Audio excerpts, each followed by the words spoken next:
What you mean? Don't even move. Don't even move now. Watch out. Chill out. Don't even move now. Chill out. Don't even move, Bro, chill out. Don't even move. Bro, come on, bro. Come on. Road to success. Vacuum seal the pack up. So what that mean? I'm on the road to success. Vacuum seal the pack up. We ain't spelling shit. I'm on the road to success. Vacuum seal the pack up. We ain't spelling shit. I'm on the road to success. 32 3rd Avenue. Real mafia. All my niggas doing things, ain't no stopping us. You never heard of what I do. All these niggas out here playing, I don't need a crew. I can do this shit solo dolo all day. Walk around in the trap, we keep a AK. 30 round on my clip, nigga, I bet I spray. All this shit these niggas talking about, stay free. These niggas lying on the song, we don't worry about that. All this shit these niggas doing here get wet. Boy, you really wet, boy, we got them big packs.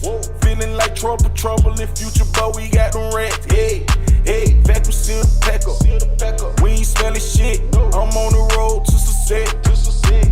Vacuum seal the pack up. We ain't smelling shit. I'm on the road.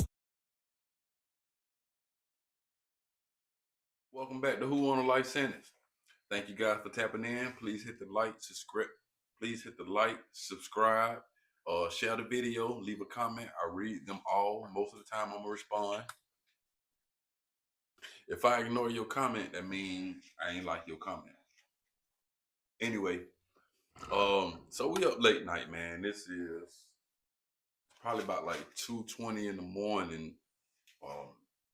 Couldn't sleep, so I'm up scrolling, and I mess around and run into a video, and the video is it reminded me of something. It reminded me of the first time I actually got robbed in Atlanta. I mean, the similarities are so, you know what I mean? Well, I can't say the similarity because I actually got robbed by kids. But with this video that I'm about to show you guys, when I tell you it is strictly, you probably already seen it before, but it's strictly Westside Atlanta. This is the reason. Before I go into that, let me show you guys the video. You from around here? Huh? You from around here? What that is? Where you from? I'm from the A. I just came down here for the weekend. Oh, you got to be from the H-Town. Why you say that? Too, you got on that chrome shit and all the jewels on. I always wear this shit. This shit light. Oh, that shit light? Just light shit. You know what I'm saying? Yeah. You know what I'm saying? What about like take that shit from you? What about that? What you doing all that for? Just saying, what's up? Did you make you? I feel like you hating because you ain't got none. That's what it is. You hating. Be around people who got that on. I know yours ain't real. Yours can't be real. What you mean? Don't even move. Don't even move. Watch out. Chill out. Don't even move now. Chill out. Don't even move, bro. Chill out. Don't even move. Bro, come on, bro. Come on. My shit fake. On God, it's fake. On God, it's fake. Bro, this shit. What's going on? I don't know him. He talking about he from H-Town. What's going on, twin? You gonna do this shit in broad day? Man, what you playing? What's going on? This shit fake. This shit fake shit. He trying to rob me and shit. I ain't trying to rob you. You come ask a question like you from H-Town. This shit fake. This shit. What you mean? Let me get all that. Bro, come on, bro. Don't do him like that. Let me get all that. Bro, don't do him like that, bro. Westside. How the Westside? You on the West Side right now? Come on, bro. Okay. Did you guys see it? You saw the video? All right, so look, before I even get into my story, there are a couple of things I want to point out to you from this video. I want to point out to you and make known and everything. Understand, I don't know nobody in this video. I was born on the West Side. I was born in Grady, and I lived in on Scott Street until I was, you know what I mean, getting ready to turn into a preteen. So I was born and raised on the west side of Atlanta. Couple of things I want to point out to you. Again, I don't know anybody in the video. Big boy. First thing I'm gonna tell you is, most of the time when you see dope fiends, what we call J's, junkies, people who are struggling with an addiction, most of the time when you see them, they are Like they look drawn. They are easy identifiable. Sometimes they face be sunk in. They look like they haven't really done anything with their hygiene, and really they just want some money because they looking for their next high. They may smell bad. Teeth may be looking crazy. Look like they ain't washed their face. Clothes old, torn, raggedy. This kind of stuff, right? So when you look at Big Boy, he don't immediately strike you as a junkie, someone struggling with addiction. Big Boy Jade out. Big Boy Jade out. See, this the kind of guy that, first of all, if you ever somewhere trimming around, fumbling, bumbling, and you get jammed, you end up in the county jail. You know, you're going through booking, you're going through intake. See, that's who gonna be in the holding cell when you get in there. That's gonna be in the holding cell. This gonna be the guy who way too comfortable. Way too comfortable here. He been here 100 times before. He know what he got to do. He know the name of all the judges. He probably been assigned a specific judge. Know he got to go see Judge Tuberculosis, and the judge gonna say, "Hey man, it's you again. We gonna do this." This kind of guy. You might be in there kind of, because it's always cold. So you might be cold, uncomfortable, or wondering who you gonna call. Did I remember my numbers?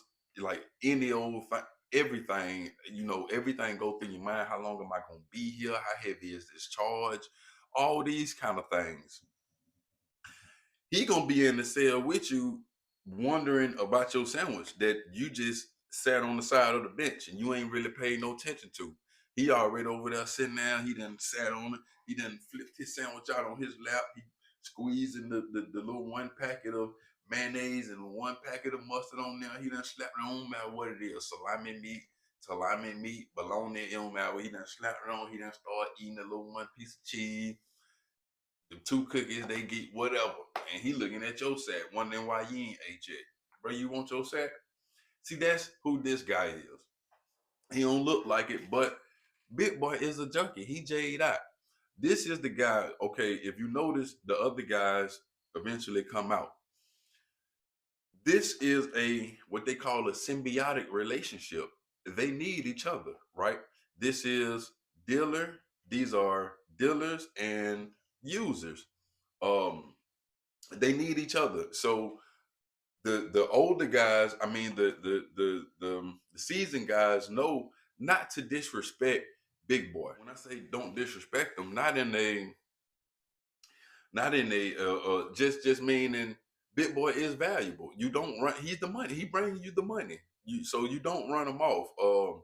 If there's something that you seen early in the day and it was sending somebody call, you saw a brand new Rolex box, and you know that you're not the type to do these type of things, but you saw a Rolex watch sitting a block away in the car, you holler at Big Boy. Hey, Big Boy, you want a Chris Hunter? Big Boy always want a Chris Hunter. Look, go hit the block. You're gonna see a green Lexus. When you see a green Lexus, look in the back seat. When you look in the back seat, you're gonna see a green box. Get that box, bring it to me. Here you go, Chris Hunter. Man, Big Boy gonna walk off for you. Ain't tell you. All you got to do is tell him direction. And for you know it, Big Boy come. Once you see him coming back round might have his hand under his shirt, or he coming back walking fast. You know, mission complete, Big Boy on the way. So this is and you respect the game. You give him this Chris Hunter. You might give him the Hunter. You might give him something to smoke on because you're really respecting the game. He done something that you wouldn't do. Something that costs $10,000-$15,000. You done got it for $100. All this kind of stuff, right? So you break Big Boy off. You give him a Hunter. You give him a rock. You might give him something to eat, whatever. You know what I mean? But this who this is. Big Boy Jade out. Big Boy going, you know what I mean? If you notice, he looked like he's dressed decent.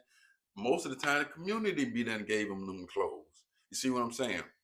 I want to show you something. Let me run the clip real quick. You know what I'm saying?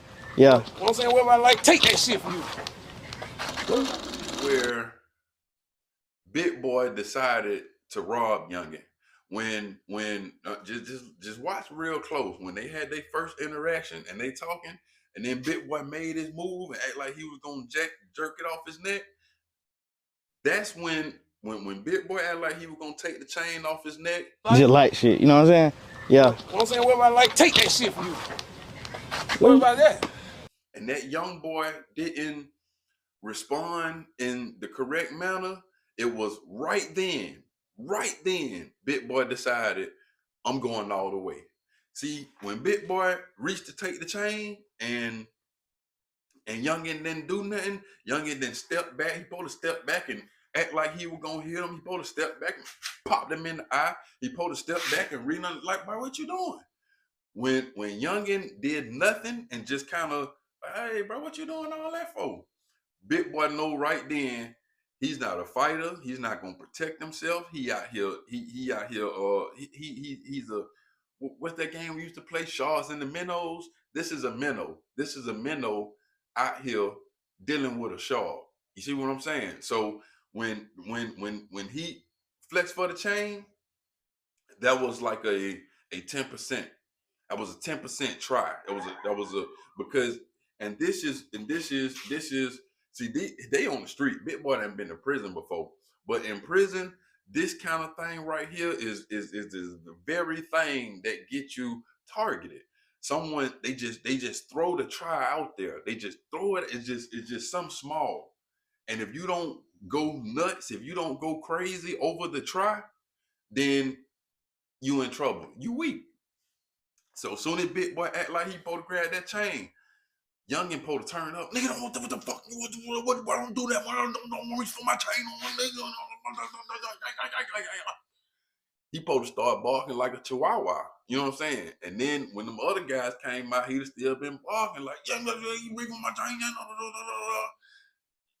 It is what it is. But when Youngin showed weakness, Big Boy decided right then, I got him. Okay, so not only that, you also notice at the end of the video when the guys come out and Youngin thought he was, maybe thought the situation was over. Even guess what happened? Even the older guys who came out, they looking and they smell weakness. They smell weakness. They smell something ain't going on. If you letting Big Boy handle you, see, they know Big Boy Jay. They know Big Boy. I mean, he might be tough, but they know Big Boy junkie. You ain't really gonna, you know what I mean? You can't, Big Boy out here handling you. So you can't be talking about nothing. So it's real easy, man. Big Boy done this to you. He ain't got no weapon. All I gotta do is show you the handle of that pistol, and you gonna come on off everything.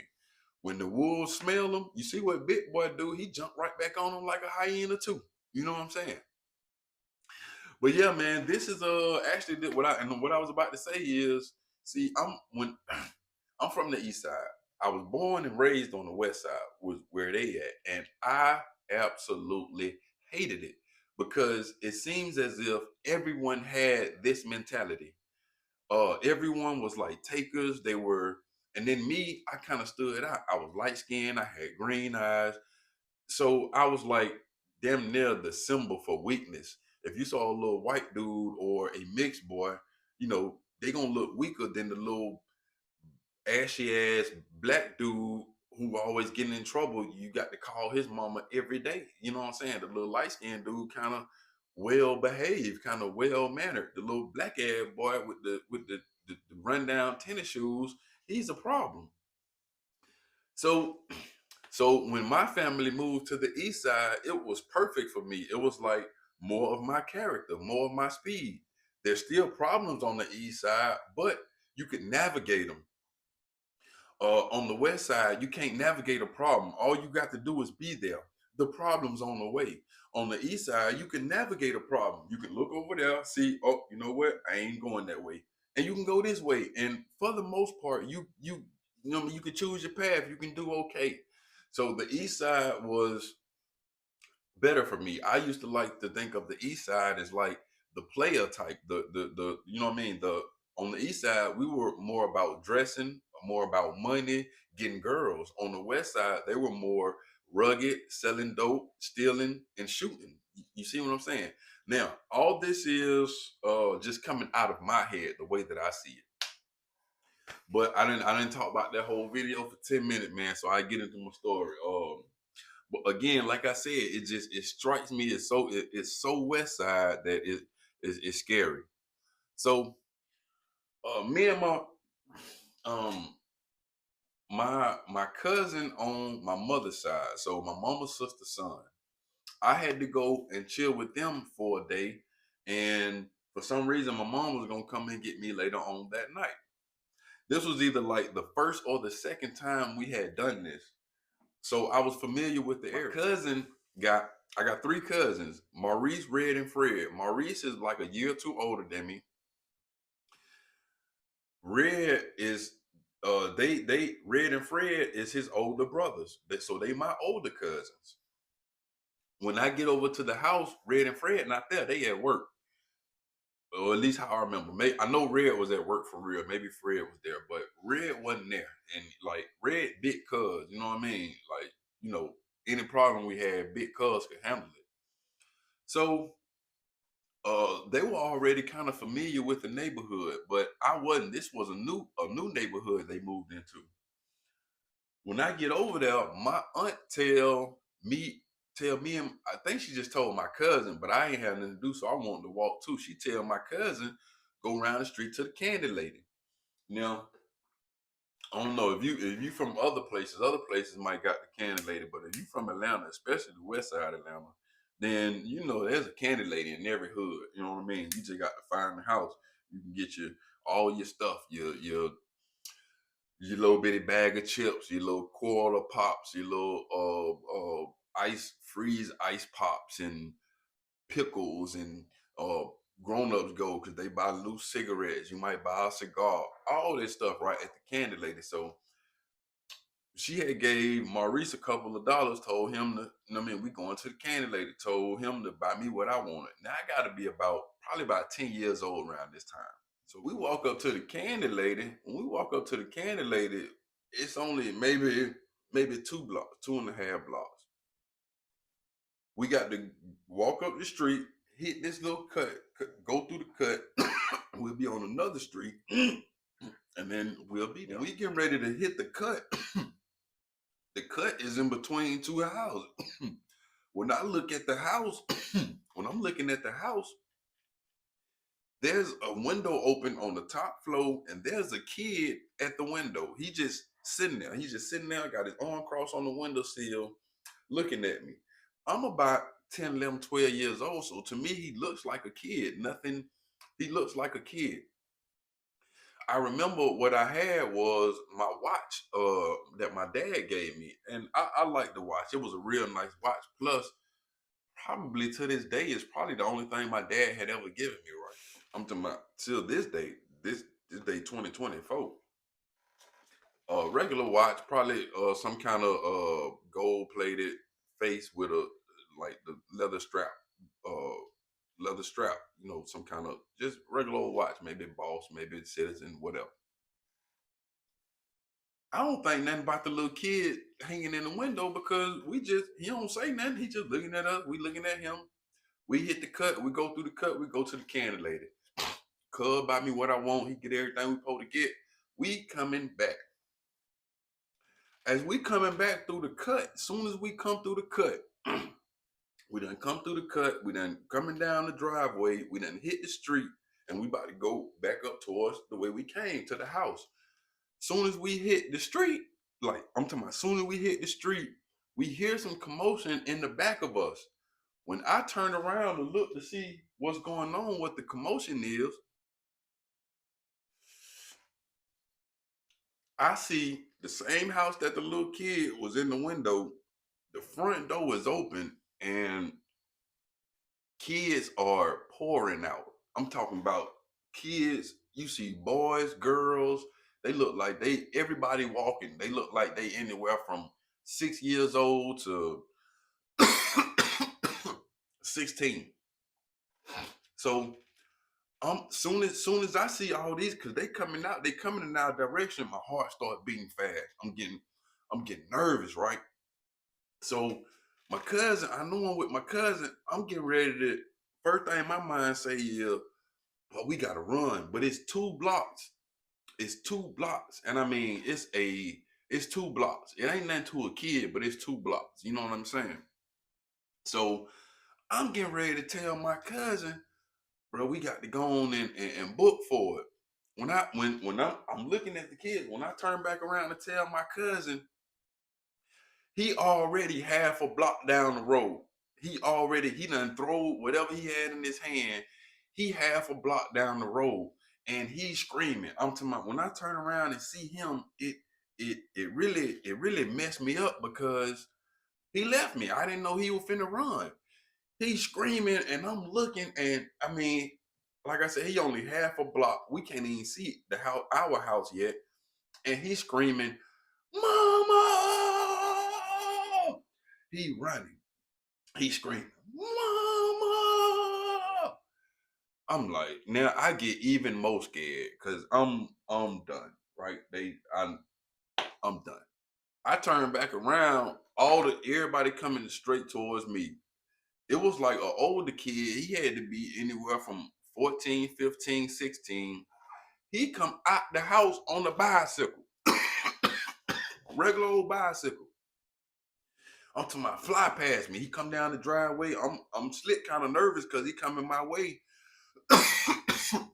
he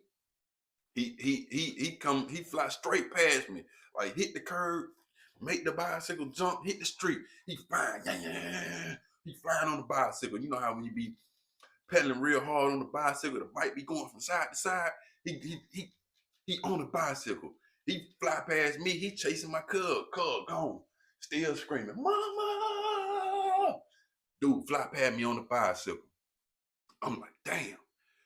Man, and when I turn back around, it's like this little kid. If I had to guess, this kid, maybe he was small for his age, but he had to be at least, if I'm like 10, maybe 11, 12, he had to be about 8 or 9. He had to be 8 or 9. He ain't got nothing but some shorts on. He ain't got no shirt on, and he looked mean as hell. I don't even know how a kid get this mean. And he got everybody coming behind him. So when they come and walking up to me, I start walking backwards. Because, you know, I got to get back up that way. And this kid is walking up to me. It's not a monkey wrench, but it is a really big wrench, right? Wrench got to be every bit of 2 feet. You know what I mean? Thick, right? He walking back. As I'm walking back, I see like this brick in the ground.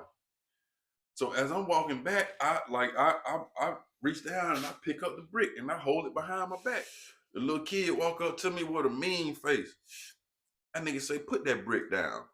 So I don't move. I don't even move he walking up with the wrench in his hand. I don't even move to put the brick down.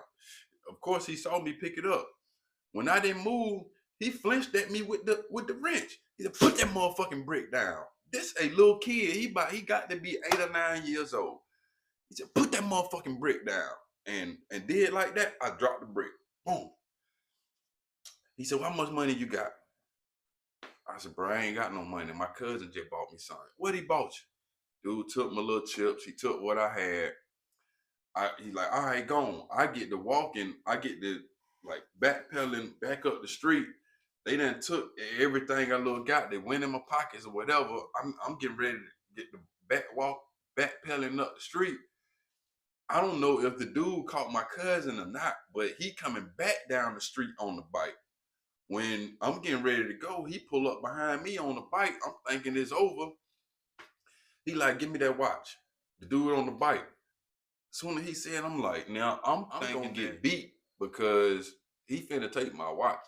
My daddy gave me this watch, and I'm gonna have to answer about it. Not to my dad, but like to my mom. You know what I'm saying? So I'm like, man, come on, man. He like, "Bro, you better give me that watch." So I take the watch off. I get a dude the watch. He like, "Go on, get the hell on." I walk up the street. I'm walking up the street, head down. When I'm walking the house, I'm sad because I ain't got nothing. I ain't got my watch. I ain't got my chips. He just almost hit me with a wrench. I'm sad as hell, right? I walk in the house. Auntie see me. She started talking and she like, "What wrong with you?" maybe cuz didn't drop the stuff that he was holding or something, cause auntie when then like she ain't seem like, you know what I'm saying? When she wasn't upset, she wasn't. So when I came in, she like, what wrong with you? And I look at my cousin, I'm like, nah. She like, no, what you mean, then? What wrong with you? So I'm looking at my cousin, you know what I mean? I really don't wanna say what happened because I got to tell what happened. But my auntie a live wire. She don't play like that. Like, I mean, she don't play. She like, what the fuck happened to you? I said, man, we were coming back from the store and the little dudes at the block, they took my watch and they took my stuff. She said, they took your stuff. I said, yeah. She said, what they took? I said, they took my chip and they took my watch. So she turned around and looked at Maurice. Maurice was like doing something, trying not to look. She said, where he was at? So I looked at him. I ain't want to say. So she looked, she got back in my face. She like, where he was at? I said, he ran. Man, my auntie turned around. She walked across the room. I'm talking about even before she was even there. Looked like she swung the slap mid-room. And that boy just glided towards his face. I'm talking about, as soon as she walked up on him and slapped the shit out of him. Marie had me about 12, 13. Walked up on him and slapped him. I'm talking about, she slapped dog shit out of her. Wow! Fuck you leave your cousin for? Pussy ass. She went to getting in. He just holding his face and he ain't saying that. Now, this just what happened. My auntie just don't play. But in all actuality, my cousin wasn't soldier type. I wasn't either. I wasn't no warrior, especially these little dudes. You know what I'm saying? I wasn't, again, the cousin wasn't no warrior, man, but she slapped hell out of him for leaving me. So she was like, all right, cool. She called Red. She called her oldest son. And Red came home. I don't know if it was time for him to come home yet, but she called Red. My cousin came home and she told him exactly what happened. She made me tell Red what happened, and she told him, what house it is. And like my cousin knew exactly the house. You know what I mean? So when we said the house up there with all the, he was like, hold on. My cousin got in his car, rolled up there, probably came back in about 20 minutes, and he had my watch. I ain't never got to tell nobody that story, man. I actually got robbed by little kids. You know what I mean? Maybe the oldest dude was the guy on the bike, and you know what I mean? He probably been like 15 or 16, but the little dude that robbed me, the little dude that I was scared of, he couldn't be no more than about 9 to 10 years old. I was actually gonna make a 2-part to this thing, but it look like I don't have to, man. It look like it's long enough. I appreciate you guys hanging in with me. Like I said, I was just up and checking on the puppets, man. Y'all hit the like, hit the subscribe, hit the share button. Let me know what's going on. I love talking to y'all, man. I'm gonna go live again tonight at 9, right? I appreciate y'all for tapping in with me and listening to my story. Thank y'all, and I'll see y'all later.